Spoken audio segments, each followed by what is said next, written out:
Today, we're tackling the ever-evolving world of cybercrime and security. Right. It changes so fast. Exactly. And you want to get smart on this stuff quickly, but, with real understanding. That's what we're aiming for here. We've pulled together a range of materials that really map out this landscape. Yeah, looking at everything from its early days right up to the legal complexities we face now in this super interconnected world. So our goal, our mission for this deep dive, is really to extract the most crucial insights from these sources. We want to give you clear context around, well, the intricacies of hacking, digital security, and the laws that are trying, sometimes struggling, to keep pace. Yeah, definitely trying to keep up. And just to kick things off with something current, there were these reports about a new IoT botnet.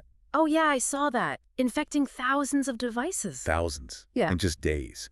Your smart home gadgets, things like that. Pretty alarming stuff. It really is. It scales so quickly now. It actually reminds me of a quote from Brian Krebs that really stuck with me. What was that? He said, "It's hard to imagine a stronger form of censorship than these DDoS attacks, because if nobody wants to take you on, then that's pretty effective censorship." Wow. That's powerful. It really puts the impact of distributed denial of service attacks into perspective. Doesn't it? It shows the real-world potential for disruption. Okay, so let's unpack all of this. Where should we start? Let's start right at the beginning. Yeah.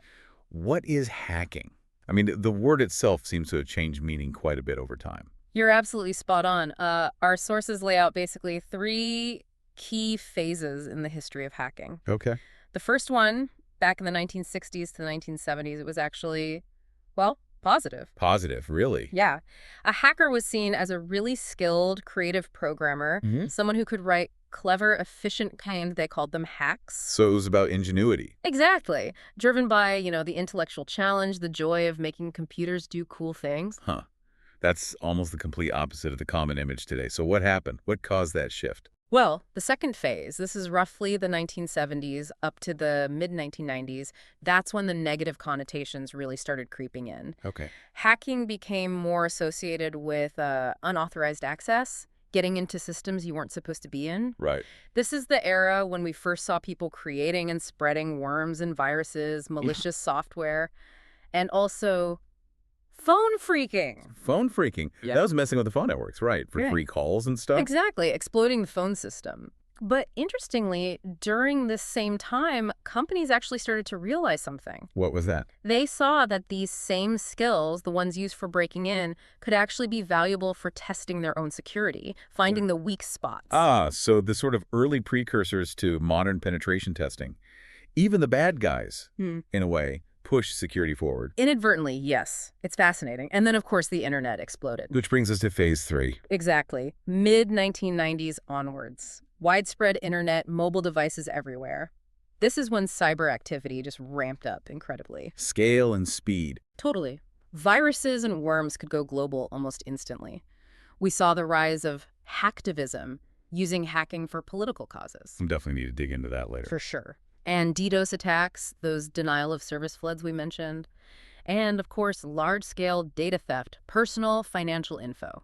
A huge concern. So it wasn't just intent changing, it was the impact becoming so much greater Yeah. as systems got more critical. Precisely. Early hacks might have been exploratory, curiosity-driven, but as systems held valuable data or controlled critical functions, the motivation shifted towards exploitation, towards disruption. Which makes me wonder, is there really such a thing as harmless hacking? Just poking around, maybe as a prank. That's a really important question, and our sources argue pretty strongly, actually, that even if the intent isn't malicious... It still causes problems. Yes, it consumes resources. System admins have to investigate. Systems have to respond. Plus, there's always the risk of accidental damage. Yeah, you could break something without meaning to. Definitely. What starts as a small poke could spiral. And, fundamentally, getting into a system without permission, well, it's a form of digital trespass. Digital trespass is a very clear way to phrase it. Yeah. Okay, so on one side, we have these harmful actions, intentional or not, but we also hear about white hat hackers. Right. What exactly makes them different? What are they doing? White hats are the good guys, basically. Ethical security professionals. They use their hacking skills specifically to find vulnerabilities before the bad guys do. Proactive defense. Exactly. And then they report these flaws to the system owner so they can be fixed. This whole process is crucial for improving overall security. Is that where responsible disclosure comes in? Precisely. Responsible disclosure is key. It means privately telling the organization about the flaw first. Giving them time to fix it. Right. A reasonable amount of time to patch things up before the vulnerability is announced publicly. So you're not just shouting, hey, the door's unlocked to everyone, including burglars. Exactly. You're telling the owner first. It's about coordination. Makes total sense. But then you have the other end of the spectrum, malicious hacking. And the sources even mentioned government-sponsored hacking. That sounds serious. It is extremely serious. It's a major shift. Nation-states are increasingly using cyber capabilities as tools, espionage, disruption, even potential attacks. Like acts of war. The Pentagon has explicitly said that certain cyber attacks could be considered acts of war, potentially justifying a military response. That really ups the ante. Wow. And are there examples of these really sophisticated state-level attacks? Oh, yes. Stuxnet is probably the most famous early example, around 2008, maybe earlier. What did it do? It was incredibly complex malware, believed to be a state-sponsored project targeting Iran's nuclear program, specifically the industrial control systems running their uranium enrichment centrifuges. So not just stealing data, but causing physical damage. Exactly. It manipulated the machinery, causing physical damage to the centrifuges. It showed the world that cyber attacks could have tangible, real-world kinetic effects. That's chilling. Yeah. It really highlights the potential consequences, which makes you wonder, why is digital security so difficult? It feels like we're always playing catch-up. It does often feel that way. And given how much hacking has changed, it's maybe not surprising that our laws, some written decades ago, are struggling. Absolutely. There are some fundamental reasons security is such a tough nut to crack. Like what? Well, first, the Internet's origins. It was built for openness, for sharing information among researchers. Security wasn't really baked in from the start. Right. It was about connection, not protection initially. Exactly. And bolting security on afterwards is always harder. Then there's just the sheer complexity of modern systems. So many layers, so much code. And everything changes so fast. New software, new apps all the time. The pace of development is relentless. Plus, economic factors matter. Security can be seen as slowing things down, costing money. The classic security versus convenience trade-off. And then there's us, humans. We're often the weakest link, right? Clicking bad links, weak passwords. Guilty as charged sometimes. We all know better, but yeah. Okay, so where do things like firewalls fit in? We hear that term a lot. Firewalls are essential, but they're primarily a reactive measure. How so? They act like a border patrol for your network. They monitor traffic coming in and going out and block stuff that looks suspicious or comes from untrusted sources based on rules you set. So they try to stop known threats or block certain types of access. Right. But they're often responding to threats that are already known or patterns that have been identified. They're not necessarily predicting novel attacks.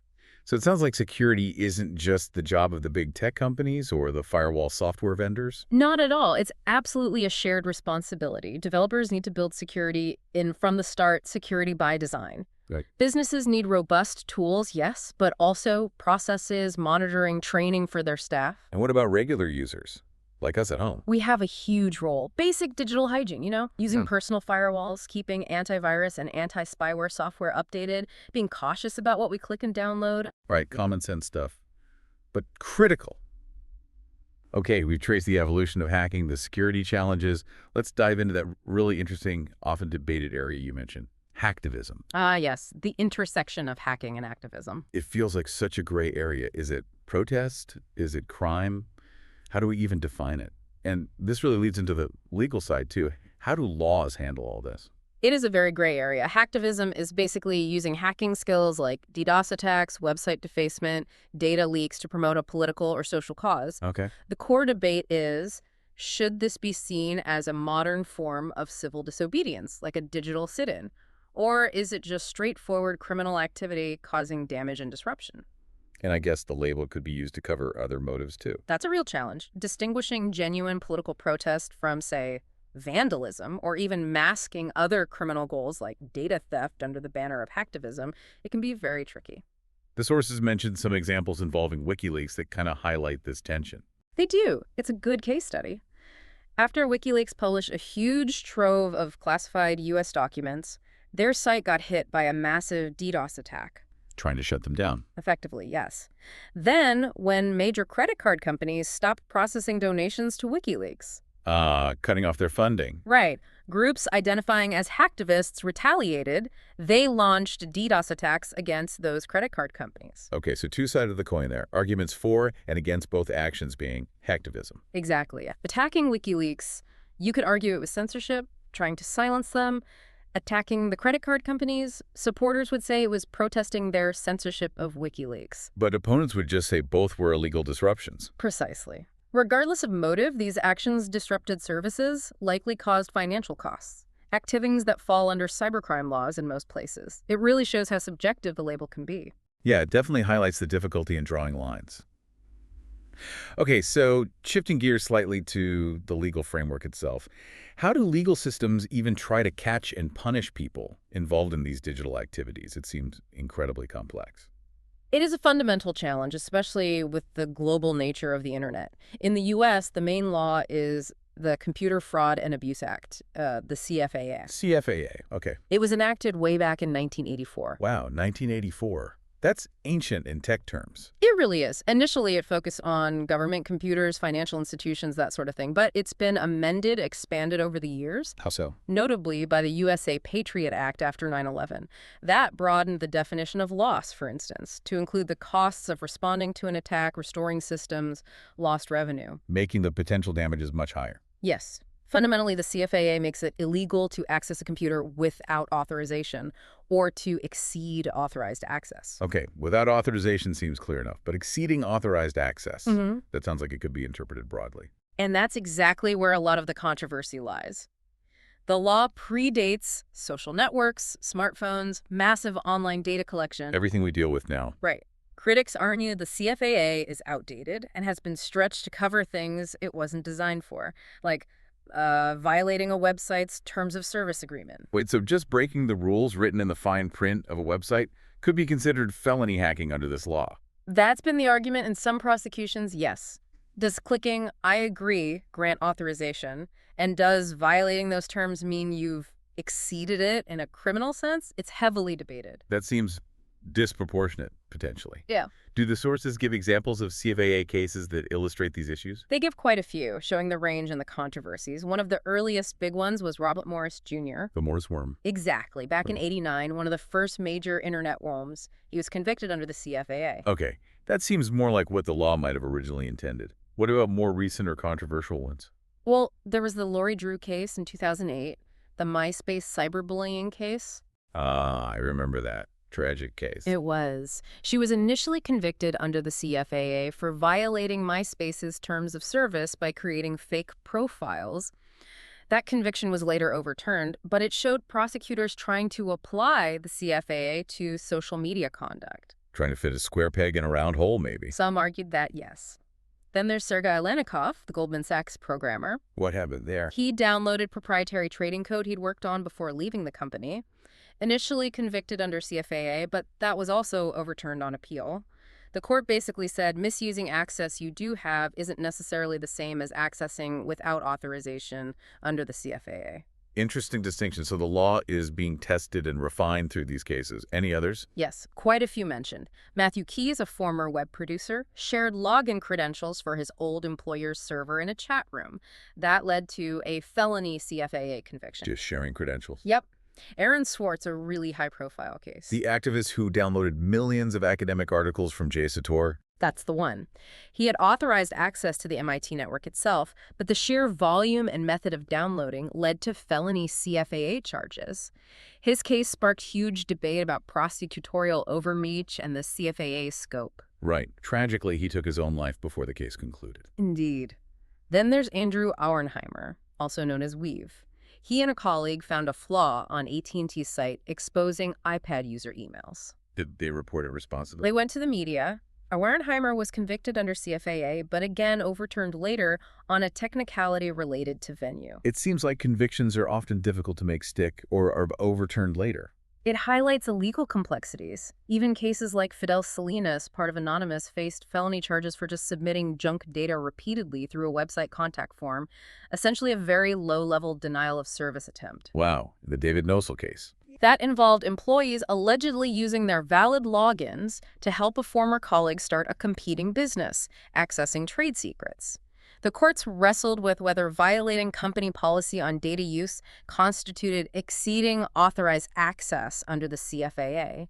The Supreme Court eventually weighed in, narrowing the interpretation somewhat. So these cases cover a huge range from worms to terms of service violations to data misuse by employees. It really makes you question what should be considered a serious crime and what the penalties ought to be. Exactly. And the sources pose a hypothetical. Imagine a massive DDoS attack taking down major services. Okay. Should the penalty be the same if the attacker is a foreign terrorist group versus, say, a hacktivist group protesting something, or a teenager just messing around, or hackers bragging? The intent and impact seem vastly different. They do. Which leads to the question, should the legal consequences reflect those differences? How do you measure harm versus intent? It's a really thorny ethical and legal problem. And there was that analogy, too, comparing a DDoS attack's disruption to like a traffic jam caused by an accident. Yeah, it's thought-provoking. Both cause lost time, lost productivity, economic impact. But are they equivalent? Does intent matter differently? It forces you to think about how we value digital access versus physical movement. And it spins off into another question, doesn't it? Our own responsibility. Do we have an ethical duty, maybe even a legal one someday, to keep our own computers secure? Yeah. Updated software, security patches. To prevent our machines from being used in botnets to attack others. Exactly. Should there be consequences if negligence on our part contributes to harm elsewhere? It's a complex question about individual versus collective responsibility online. A really critical point. Okay. Okay, let's shift focus slightly to a group that's often particularly vulnerable, small businesses. Yes, this is a huge area of concern highlighted in the sources. Small businesses are often prime targets. Why is that? Just fewer resources for security? That's a big part of it. Lack of budget, lack of dedicated IT or security staff makes them seem like easier targets. The path of least resistance for attackers. Right. But crucially, they can also be used as stepping stones to attack larger organizations. They're part of the supply chain. Like the Target breach. Didn't that start with a smaller vendor? Exactly. The massive Target data breach reportedly originated through credentials stolen from their HVAC vendor, a much smaller company called Fazio Mechanical Services. Wow, so the weakest link can compromise the whole chain. Precisely. And the stats are pretty grim for small businesses themselves. One source mentioned that something like 60% of small companies go out of business within 6 months of a major cyber attack. 60%, that's devastating. It is, and the average cleanup cost is substantial, often running into tens or hundreds of thousands of dollars, which many small businesses simply can't absorb. It really underscores that security is everyone's problem. Okay, so we've talked about discovering vulnerabilities. Let's clarify some terms used around how those discoveries are handled.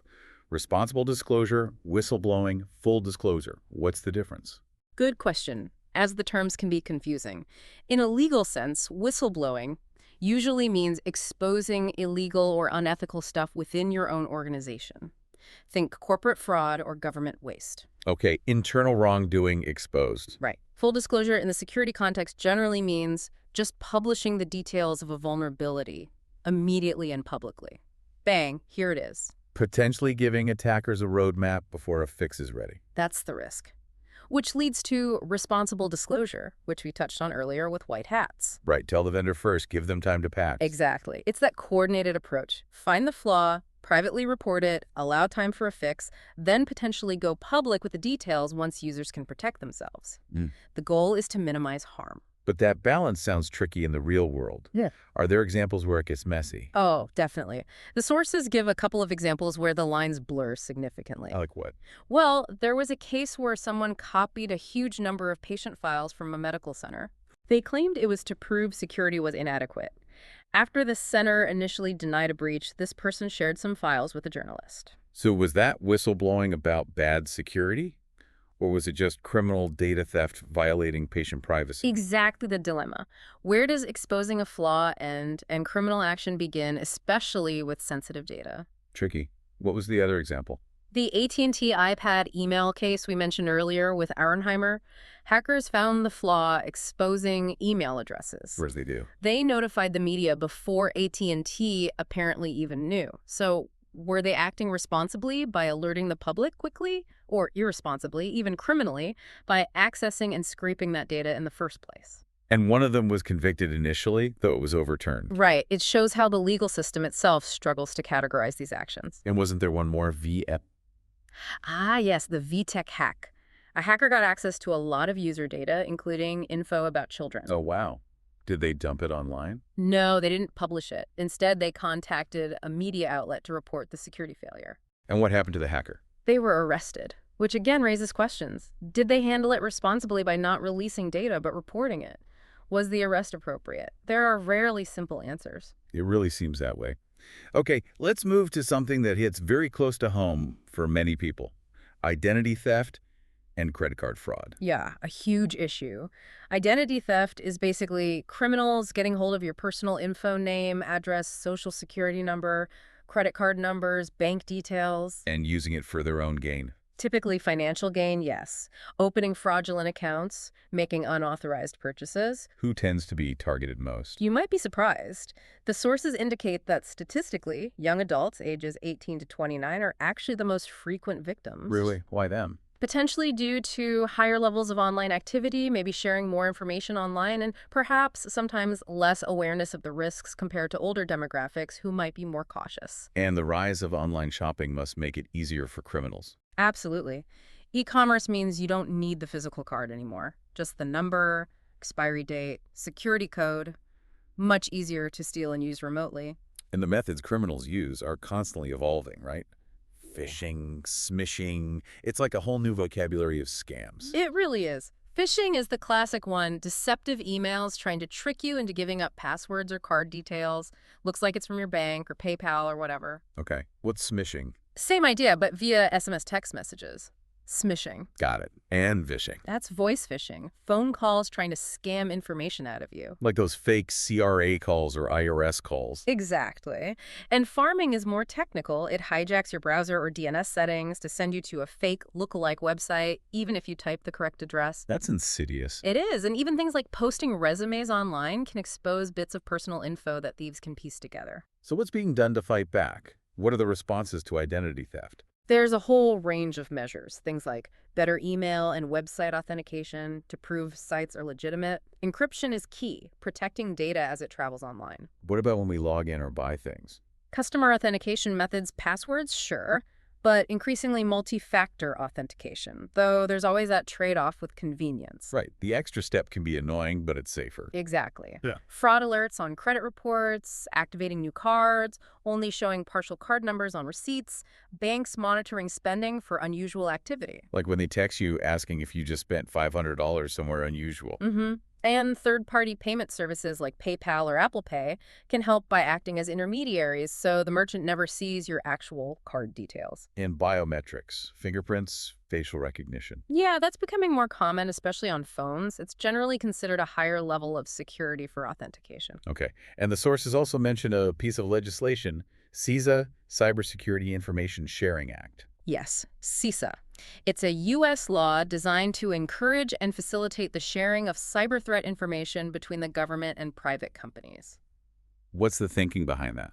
The idea is that if everyone shares data on the latest attacks, vulnerabilities, malicious IP addresses, etc., then defenses can be improved across the board. Sort of collective defense approach. Makes sense in theory. Is it controversial? Oh, very. Privacy advocates raised major concerns. Like what? Concerns that it could enable more government surveillance, that companies might share user data with the government without proper privacy safeguards, potentially bypassing warrant requirements in some situations. Ah, so it's that classic security versus privacy tension again. Exactly. How much information sharing is necessary for security, and what are the risks to individual privacy? It's an ongoing debate. Okay, so that covered a lot of the domestic landscape. But the internet isn't domestic, is it? That brings us to the huge question. Whose laws actually rule the web? That is perhaps one of the most fundamental and difficult questions. The internet is global. borderless. Laws are national. It's a mismatch. Creates huge headaches for businesses and law enforcement, I imagine. Immense challenges. If you operate online, do you need to comply with the laws of every country where your site might be viewed? What happens when laws conflict? Are there examples of these clashes? The sources provide several really good ones. A classic case involved Yahoo back in the early 2000s. What? Their U.S. auction site allowed listings of Nazi memorabilia, which is protected speech under U.S. law, but selling or displaying that is illegal in France. French groups sued Yahoo in France. So a U.S. company being sued in France over content legal in the U.S. but accessible in France. Precisely. It highlighted that conflict. Can one country impose its laws on content posted legally in another country just because it's accessible online? What other kinds of conflicts arise? Copyright is a big one. There was the case of Dmitry Sklyarov, a Russian programmer arrested in the U.S. Why was he arrested? for allegedly violating the U.S. Digital Millennium Copyright Act, DMCA, by creating software that could remove copy protection from ebooks. That software was legal to create and sell in Russia at the time. So applying U.S. copyright law to a Russian citizen for activity legal in Russia. Yes, because the software affected copyrighted works accessible in the U.S., it caused quite an international stir. I can imagine. What else? Online gambling is another major area of conflict. The U.S. has arrested executives of foreign online gambling companies, even from countries where online gambling is perfectly legal, because they accepted bets from U.S. citizens violating U.S. law. So reaching across borders to enforce U.S. laws on activities legal elsewhere. Right, and then you have different standards for things like libel and defamation, free speech generally, commercial regulations. And it sounds incredibly messy. Is that libel tourism thing related? Yeah. Yes. That was where someone might sue for libel in a country, like the UK historically, that had very plaintiff-friendly libel laws, even if the main publication or audience was elsewhere. The U.S. passed the Speech Act, partly to combat that, making foreign libel judgments harder to enforce in the U.S. if they don't meet U.S. free speech standards. Wow. It feels like a legal minefield. How can these international online law conflicts even begin to be resolved? Well, our sources outline a few potential paths, but none are easy fixes. International agreements or treaties could help harmonize some laws, maybe cybercrime definitions or procedures. But getting global agreement sounds tough. Extremely tough, especially when core values around speech or privacy differ. The World Trade Organization, for instance, has some rules, but they don't cover everything. What about other approaches? There are concepts like responsibility to prevent access, the idea that maybe a publisher has a duty to try and block content in countries where it's illegal. Geo-blocking, basically. Kind of, yeah. Though it's often technically difficult and easy to circumvent. The flip side is authority to prevent entry, where a country focuses just on stopping illegal content at its own digital border rather than trying to police publishers elsewhere. So inward-looking filters versus outward-looking legal reach. Sort of. Ultimately, it's this constant balancing act. How do you respect different cultures and laws while upholding what might be considered fundamental global rights, like freedom of expression? Yeah. Where do you draw those lines online? This has been, well, incredibly insightful. A real deep dive into a super complex and constantly shifting world. It really covers a lot of ground. We've looked at how hacking itself has changed, from clever coding to, potential acts of war. Huge challenges in just achieving security. Right, the techno-economic, human facts. The ethical fog around things like hacktivism and how vulnerabilities get disclosed. Those gray areas. And the massive legal hurdles from outdated laws like the CFAA trying to grapple with modern tech to the sheer complexity of enforcing any laws across international borders online. And not forgetting the specific vulnerabilities, like for small businesses, and the constant threat of identity theft. It really all highlights how interconnected everything is, doesn't it? Yeah. Understanding the history, the tech, the law. It's kind of essential now for just navigating the world. It truly is. These aren't just niche tech issues anymore. They affect everything. So as we wrap up this deep dive, maybe here's a final thought for you, the listener, to chew on. Okay. Given how fast technology keeps racing ahead and how cyber threats just keep adapting and evolving, what fundamental principles should guide us? What ethical and legal foundations do we need for future security measures for international cyber law? That's the big question, isn't it? How do we find that crucial balance? Security, privacy, freedom in an age that's only going to get more digital. Something definitely worth thinking about.